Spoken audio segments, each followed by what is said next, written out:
Good morning, everyone, from Megan and I down here in the still remarkably sunny New Forest. It's been fantastic weather we've had this week. Cheering everyone up. Came at just the right time, I think. Apologies, first off, we're 15 minutes late. We had technical difficulties, bearing in mind that we're using pretty low tech.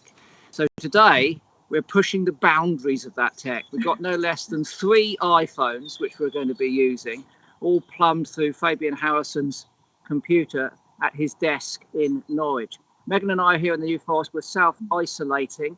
We obviously are living together in our small cottage, so we're not social spacing this morning, but we certainly will be later this morning because for the first time in days, we have no choice but go out.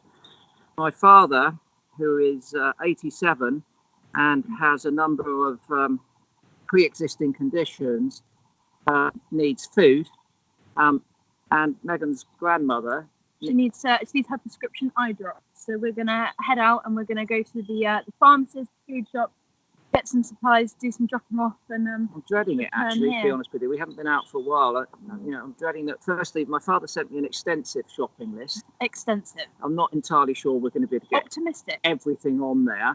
A lot of very precise requirements in terms of fresh vegetables.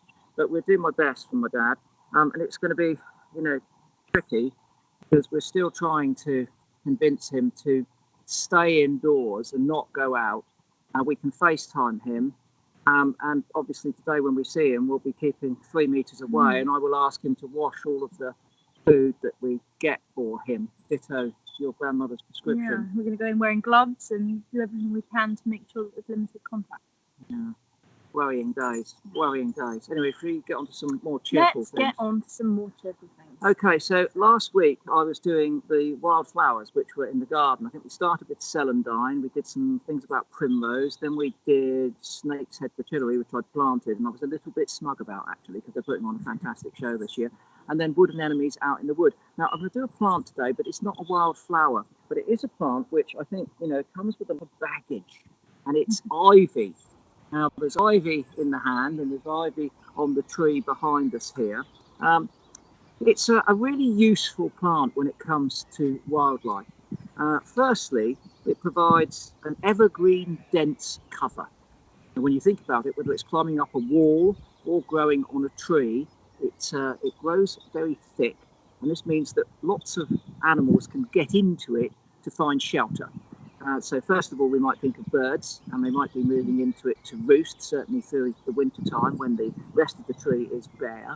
Then bats like to go into ivy-covered holes and clefts. But it's not just the big things, it's the little things too. Lots of things overwinter in amongst that ivy. So in terms of shelter, it's really important.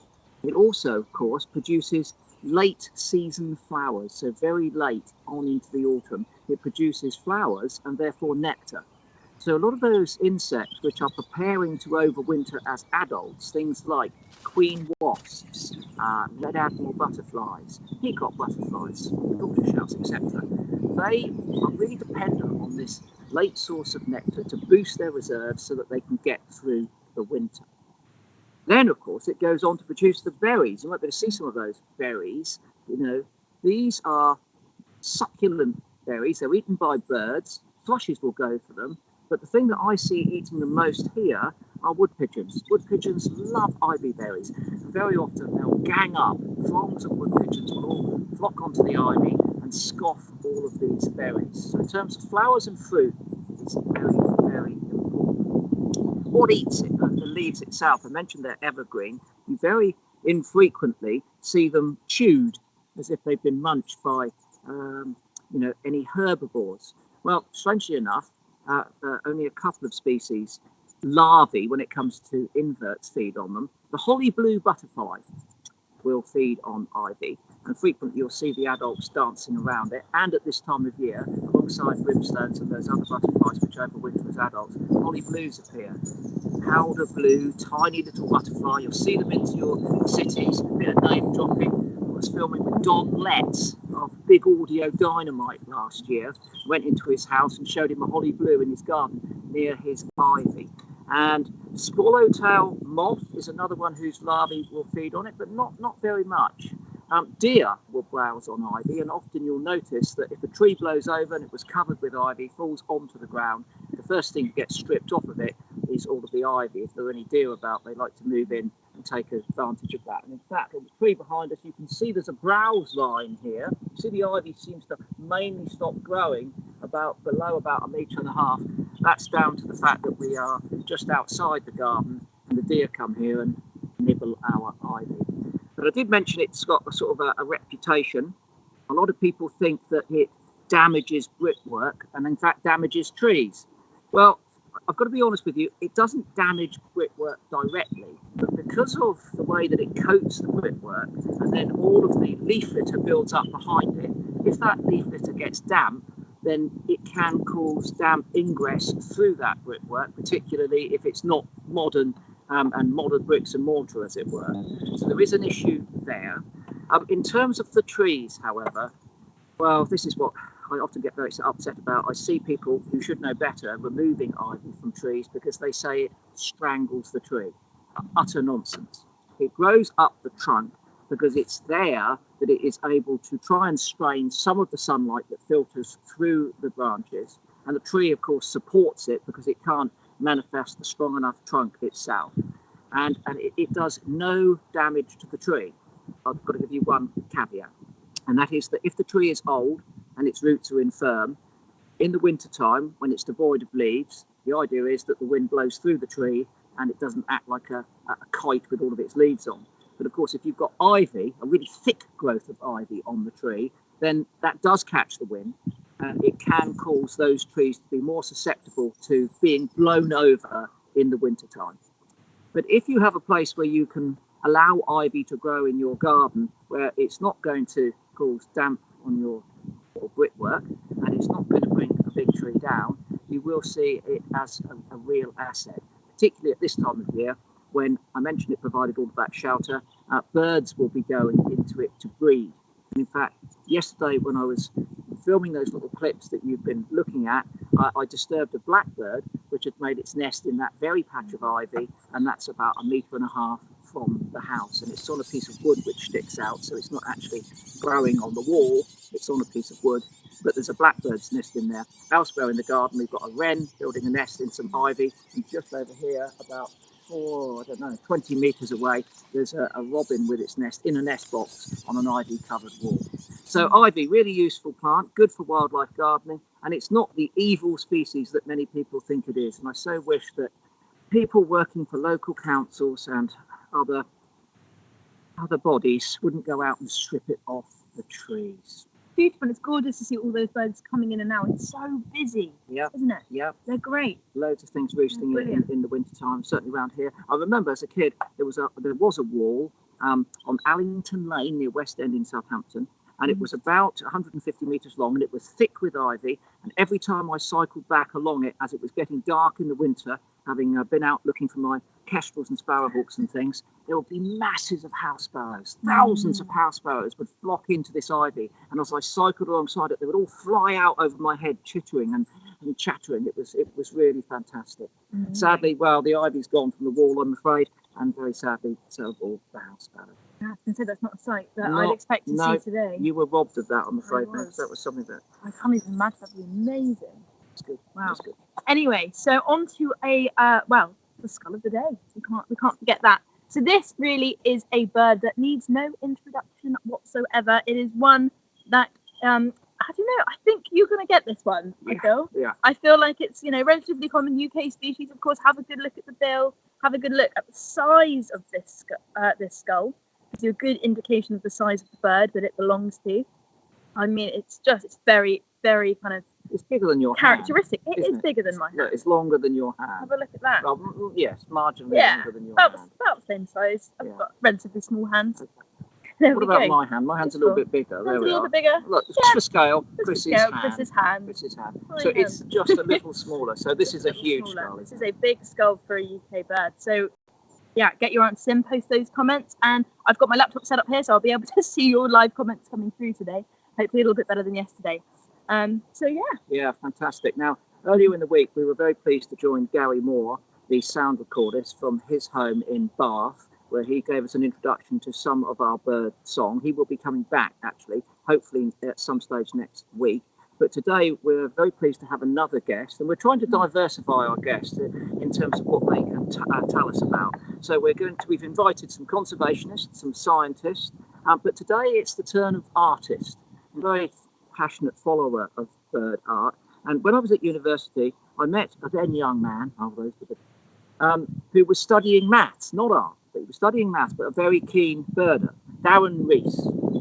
But his passion was art. Things didn't add up with the maths, I don't think. I'm not saying he was a bad mathematician. I don't want to cast any aspersions on his mathematical capabilities, but he was a brilliant artist. And a long time ago, he produced this book called Bird Impressions. We've got some of the images from this, which you might be able to look at now. Darren has been a keen follower of, investing more art than illustration into his work. He's very keen to look at impressionism. His style's changed over the years, I have to say, of course, as he's matured, and he's got better and better. I'm extraordinarily privileged to own one of his paintings. I've got it here, and this is a very, very treasured thing. You know, when people say that they would, what would they grab if the house caught fire? Well, this is one of the things I would grab when the house caught fire. This is an amazing painting, and for me personally, it's really important. This is Ashley Walk in the New Forest, an area that I know very well, and flying over it in this beautiful winter sky is this male hen harrier. Small in the frame, look at the colours in the sky, that little patch of cloud at the top there with the yellow breaking through on this winter's day. What an exceptional piece of work. I love that painting. I've loved it since I was lucky enough to get it off of Darren. I've got a number of favourites, but that is right up there. That is up there. That's always been a prized possession of yours. I remember since I was really young. Yeah, I've always gone on about it. Always gone on about it. He's never believed me, but I love that painting. I absolutely love that painting. But it's really rare that we get an artist on or such a great expert. So I thought I'd show him one of my paintings. Painting might be a stretch. Doodle might be more accurate. This is actually a photo that I painted for Chris last Christmas. My Christmas present. It was your Christmas present, and I know you guys loved Sid and Nancy, and we had them about a month, about 4 or 5 months at this point. So this is what I painted for Chris for Christmas. The Sid and Nancy tribute with the poodle necklace there. Yeah, that's the details. So Sid Vicious, Nancy Spungen from the 70s, of course, before your time, Meg. But I'm well versed in their music. Thank you. Yes, yeah, you know the music. I know the music. Had that forced down your throat. So basically, yeah, look, here we are. So rather than the rabbit padlocks that were worn by Sid Vicious, Meg's put in little poodles, and I have to say, it's very touched by that. No. Meg's has done some brilliant art for me over the years, I've got to say. But yeah, that was absolutely fantastic. So Darren, what do you think? It's over to you. Hi, Megs. Hi, Chris. I really like it, Megs. Chris sent me a little JPEG of it yesterday, and I didn't realise until you held it up how big it was. And I love the way you kept the flat colours and the little touch of the poodle around the neck. So fantastic. So thumbs up for that. Really great. Anyway, welcome to my studio. It's been wonderful watching what's happening down in the New Forest. I'm up here in Scotland, central Scotland. We're just near the Trossachs and Loch Lomond National Park. It's a really lovely place to be working. And this is my studio, and it's just full of stuff. But while I was rummaging around the stuff, I have to show you this. Because I know you're into skulls. And if you can see that one, I'll just put it down on this rostrum camera here. And what about that one? I wonder if folks can guess what that is. It's got this weird lower mandible, which is larger. I'll come back to that one later on. Anyway, so here we are in my studio, full of stuff. And I've got some big paintings here that I've been working on. Chris was asking about what I've been working on lately. This is a huge canvas with cranes. This is cranes from Bosco del Apache, and all these cranes coming to roost. And for me, Chris mentioned it about the sort of impressionist feel. I've gone through knitting different colours through these blue cranes at dusk. But where do all these images come from? And this is what I wanted to talk about today, is actually getting out and sketching. Because all these sort of ideas for these larger paintings come from these little sketchbooks that I carry around. There you go. I'll show you on the rostrum camera. We'll just sort of leaf through. I think that's there. So these are sketchbooks that I'm carrying with me all the time and getting ideas for paintings. These are cranes and geese in Sweden when I was over there a few years back now. You can see that lovely little red-breasted goose that's tucked in there. But I'm carrying these sketchbooks all the time. And there you go. Shapes. So when I'm just out and about, sketching is really important to try.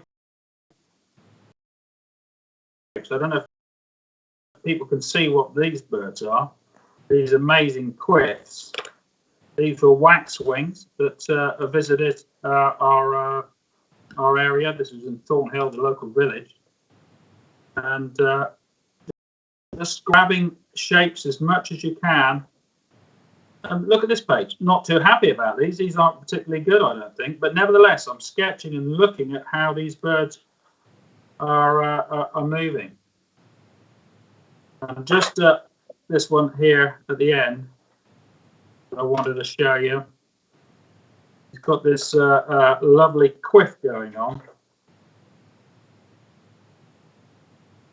There you go. How that looks under there. So this is done from those sort of sketches. So it's great fun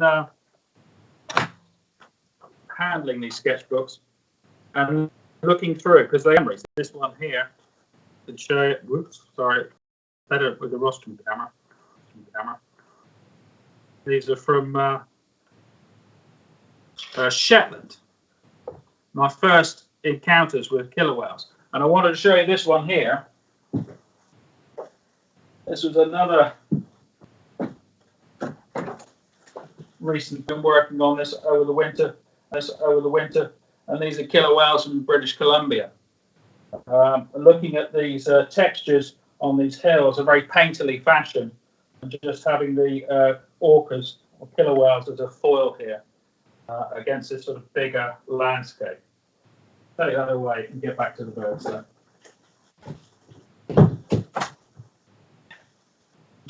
Right, so how do we start thinking about looking at birds? I think it's important always to try and keep these sketchbooks and just note down, because for me, I think that painting and drawing is all about looking and learning. And I found this sketchbook too, Chris. This was from when we did the BioBlitz a couple of years back. And I was sketching and learning all the time because I was looking at things that I'd never looked at. Do you remember watching these Yateley? These are the dragonflies that I was sketching. And it's all about actually looking and learning. And for me, I always think that drawing is all about looking and learning and a little bit of knowledge about bird structure, bird the topography, the feather groupings can help you. So let's have a look at some of these feather groupings. So I've thought about how a bird flies, sort of wing up here, and this wing is made of primaries. As the bird's wing is open, these are the secondaries and the tertiaries. So this bird, there you go. That's the tail. There you go. That's a simple sort of idea of how a bird's wing works. But what happens when it folds in? So this bird then, see that?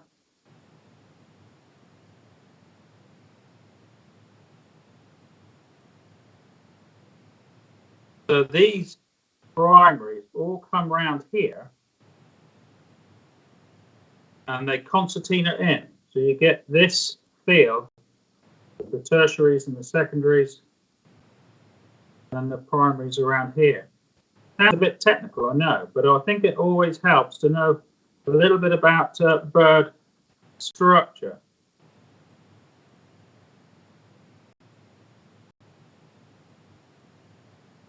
So when I'm sketching, if I'm looking at birds at the bird table or at the bird feeders, I'm looking for these feather groupings, and it helps to understand how the bird works.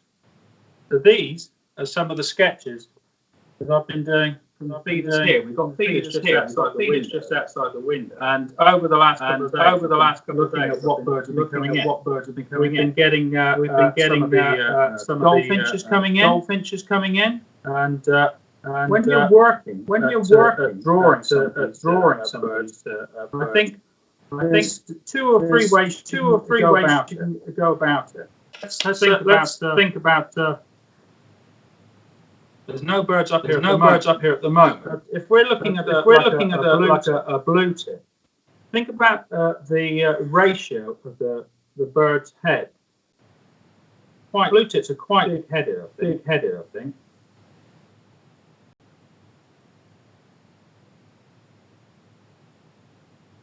And they might have a little. There you go. It's trying to pat your head, isn't it? And rubbing your head and patting your stomach or whatever. It's very difficult to do two things at once.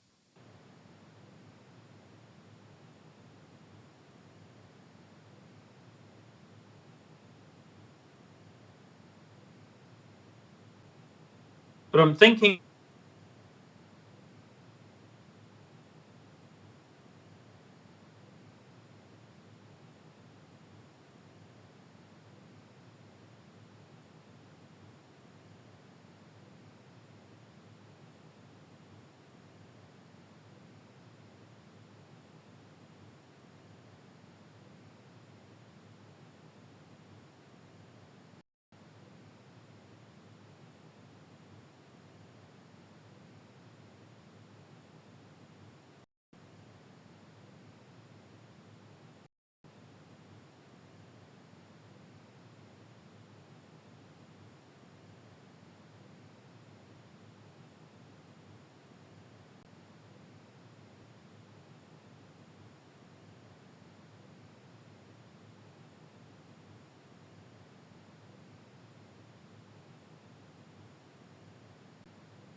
I think, are we back on now? I think we are back on. Keep going. Right. Sorry about this. So anyway, I think that, as I was saying, it's all about looking and learning. And as birds are moving, just trying to work with it. But here's a little quiz for you then. I think, again, it's all about looking and observing a bird. This was a robin that was earlier around. If I'm just doing this sort of simple robin shape, this is a robin that we all know and love. One of the most common birds, and we know it from 1,000 Christmas cards. But if I draw your archetypal robin like that, if I ask you, where on a robin is its red breast? Now, I've done this exercise with lots and lots of people at various places, bird observatories, when we've actually been ringing birds. And I'll ask, where do you think the red comes on a robin? And some people will mark it there. I've had markings there. But where do you think the actual robin's red breast does come up? And it's only when you start looking at birds that you realise that this robin They're quite large-headed, aren't they, I think? There we go.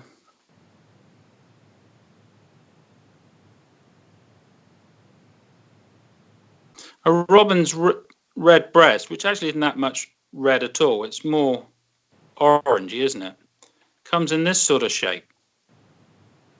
It's got this sort of cleavage almost, and the red just hugs around the eye.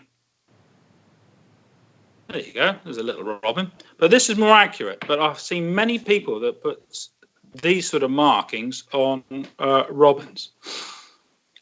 So it's all about looking and learning, and it's by no coincidence that I think a lot of the best observers and ornithologists or naturalists are artists. For me, when I was growing up, it was these two books here, Lars Jonsson, Killian Milani. It's by no coincidence that these artists are top-rate naturalists. And I know later on, thinking about artists who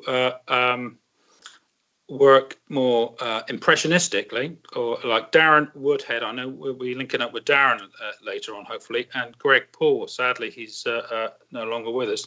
These are great artists that were really first-rate naturalists too. Anyway, what other things have I been sketching here?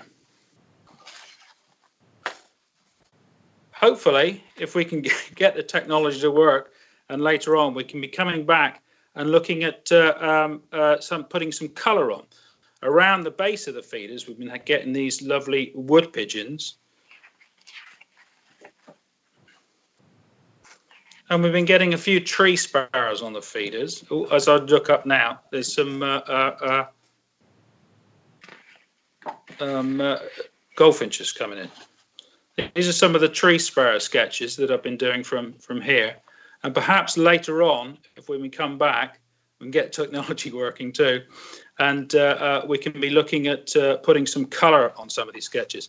Occasionally, this one came in during the week too, a lovely reed bunting, a lovely male reed bunting. Anyway, so that's, I think it's all about looking and learn, and don't be frightened of trying to look at birds and not trying to compete with a camera. I think wrong way of going about it. If you look at a bird and start with its eye, start fiddling around with all the feathers, this sort of way, I think when you're out in the field and sketching, it's probably the wrong way to go about it. Think of how gestural drawings, we refer to it as, of how this bird might be structured, because we know we can always come back to looking at a photograph or to help out.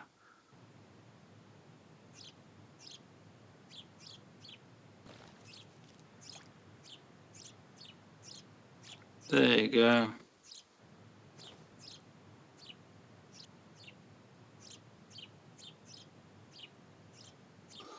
Think about the overall feel of the bird rather than the feather by feather approach. That's what I want to encourage. And hopefully, I want to get some feedback from you. No, we still haven't got the camera.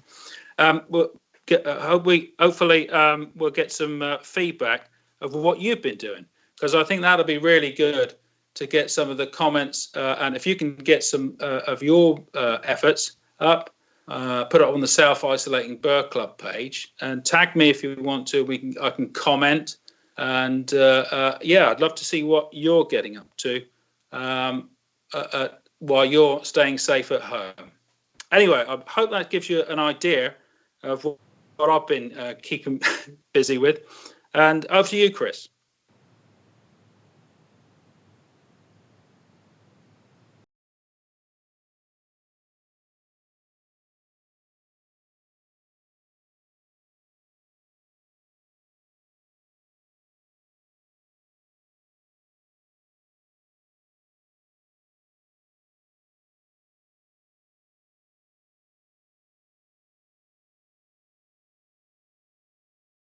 have to be as brilliant as Darren's. This is all about a learning process, and that's what he's here to help us do. Learn to sketch these birds, which are just outside our windows. Stick those on the South Isolating Bird Club site, the Facebook group, or the Twitter. Darren will get back to him. Tag him in at Darren Rees, R-E-E-S, no, not C-E, R-E-E-S, art. Darren Rees art. Tag Darren in, and he'll be kind. He's much kinder about your art than I am about your photographs, rest assured.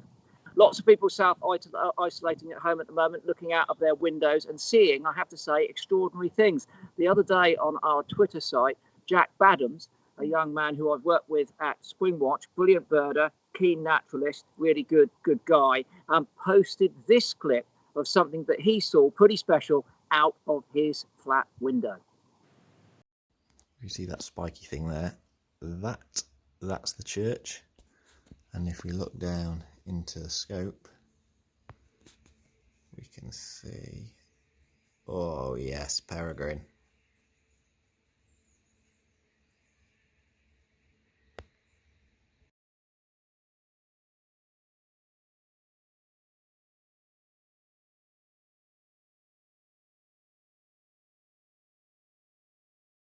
How amazing is that? Fantastic. Peregrine falcon out of the window.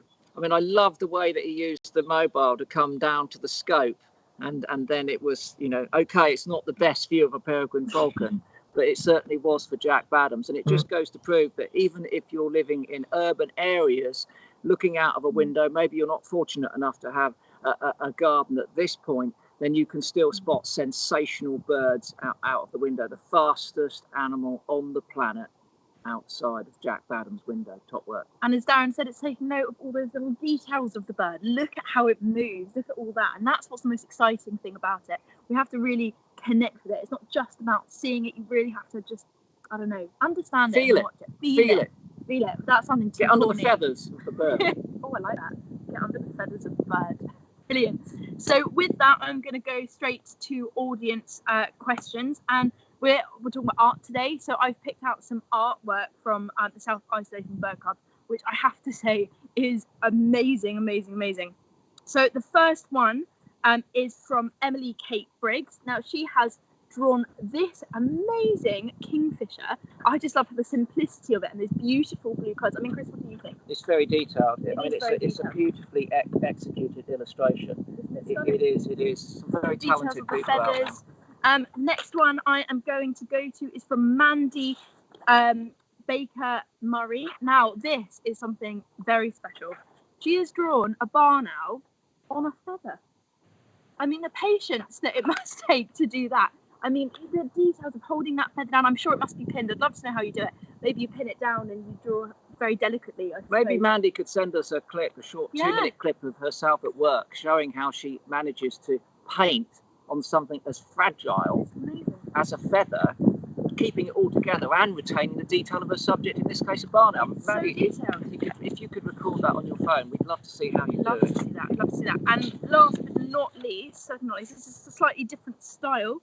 This has been drawn by Jane Tomlinson, and she's named it Songs of the Wood. Now, I know this has been a big favourite on the South Isolating Bird Club. Lots of likes and shares for this amazing photo. I mean, the colours of it. You've got, just such a variety of have a look at that. Have a look. I didn't see that. Isn't it stunning? Well, it's not just birds. You've got garden tiger moth on there. You've got you've bluebells. Strawberries. No, but isn't it just beautiful? It is a fantastic drawing, isn't it? Jane Tomlinson, top work. I'm liking that a lot. Very bold, right? Okay. Right, so I've got another few questions coming through live. I'm just going to have to check my WhatsApp group. Chris, you might know the answer to this. What is the best HB pencil for sketching? Well, yeah, I mean, I'm not an artist, but I've got a few pencils. So basically, as you know, pencils go from B, which is soft, all the way through to H, which is hard, surprisingly. So if you're sketching, you don't want too hard a pencil because it's going to cut into the paper. It leaves a very faint trace and it's difficult to erase. So HB is the middle range, but there was a pencil called, believe it or not, an F.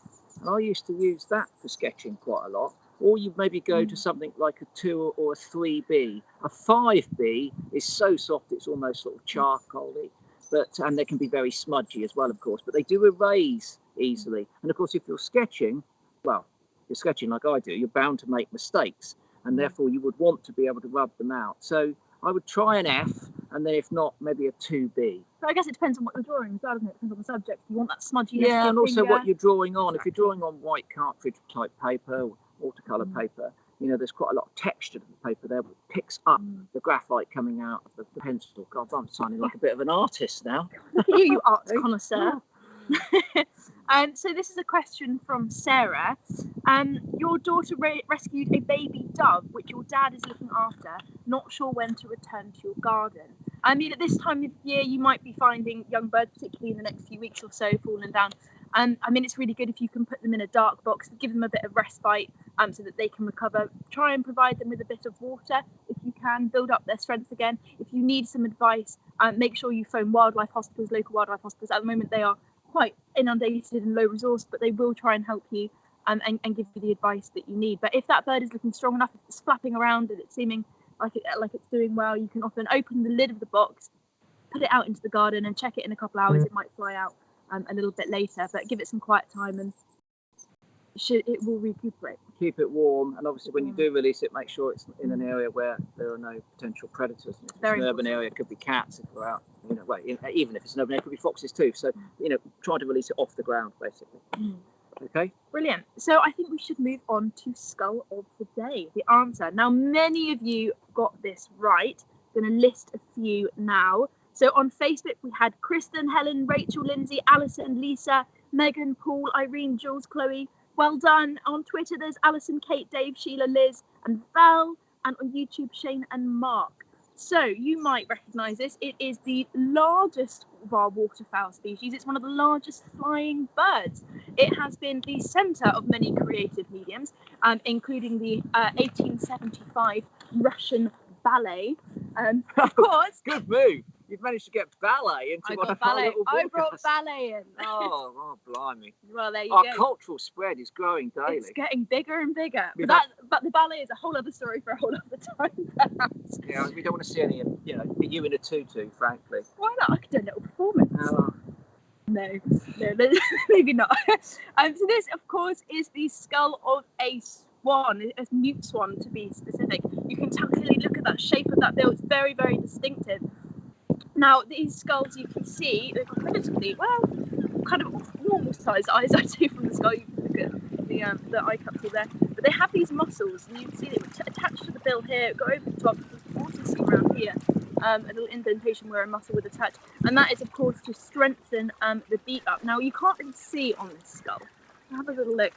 Normally, you'd be able to see if you look at the head of a swan that it has serrated edges. They almost look like little teeth, don't they? They've serrated edges, and that's so what they when they are feeding, they predominantly feed on aquatic vegetation. They will feed up to 8 pounds of that per day, but they'll also feed on things like mollusks and flies and things that can catch as well.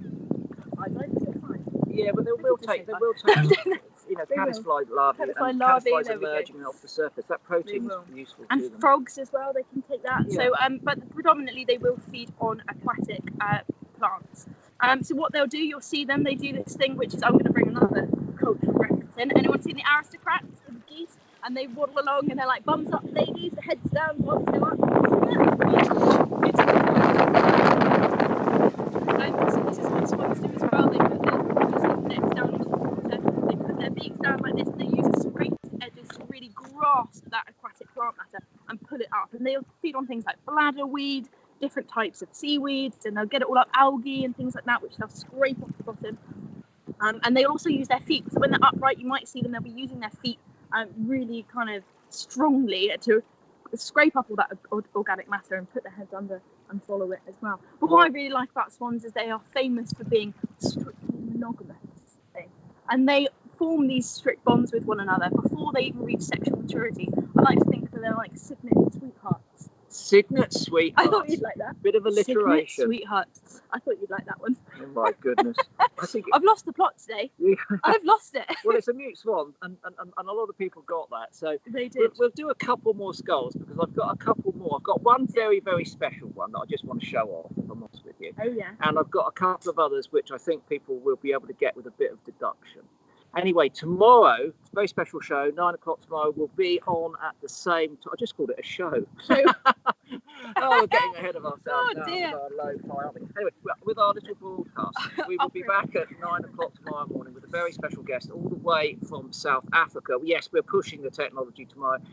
My colleague and longtime friend, Michaela Strachan, who's self-isolating in her garden there with albeit more exotic species than Megan and I have here in the New Forest, is going to be telling us a little bit about her garden wildlife, how she's feeling about the current crisis, and also I think she might have dug out some old film of us. She dug out some old film.